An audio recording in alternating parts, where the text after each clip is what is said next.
Assalamualaikum warahmatullahi wabarakatuh. Di beberapa negari kemudian ulayat nagari itu ada yang lah dibuat aturan bahwasanya anak kemenakan di nagari yang mengolah tanah itu menyewa.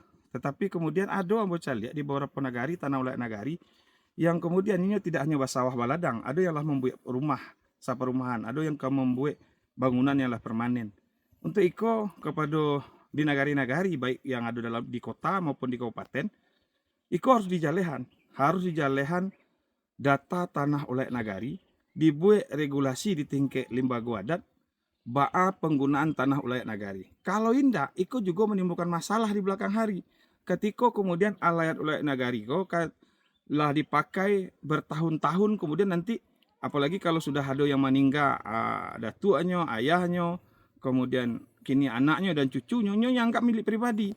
Untuk itu kejelasan menjadi penting terhadap penggunaan ulayat nagari yang dilakukan oleh anak kemenakan di nagari.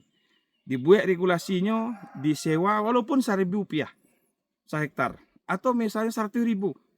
Penting harus ada aturan tertulis dan dibuat regulasinya bahwasanya tidak boleh di tanah ulayat nagari itu dibuat bangunan permanen. Karena ada di beberapa nagari dah terlanjur dibuat bangunan permanen, malah kemudian ada yang batingke rumahnya gadang dan itu susah di belakang hari. Ketika pada beberapa generasi nyo anggap iko nyo tanah kaumnya, tanah sukunya, atau lebih parah iko dianggap pembelian apanya. Padahal itu berasal dari tanah ulayat nagari.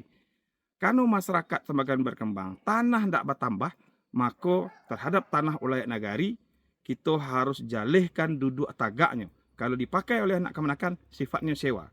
Sewanya pak disabuin barang haragonya. Kemudian kalau inyo menggunakan tanah ulayat nagari, jangan sampai ada yang sampai membuat rumah yang bersifat permanen. Apalagi rumahnya lah rumah batingke. Susah wak eksekusi, kemudian ketika diperlukan oleh nagari, iko jadi masalah. Untuk itu kejelasan awak dalam mengelola dan menggunakan tanah ulayat nagari menjadi penting agar tidak menjadi konflik di belakang hari. Assalamualaikum warahmatullahi wabarakatuh.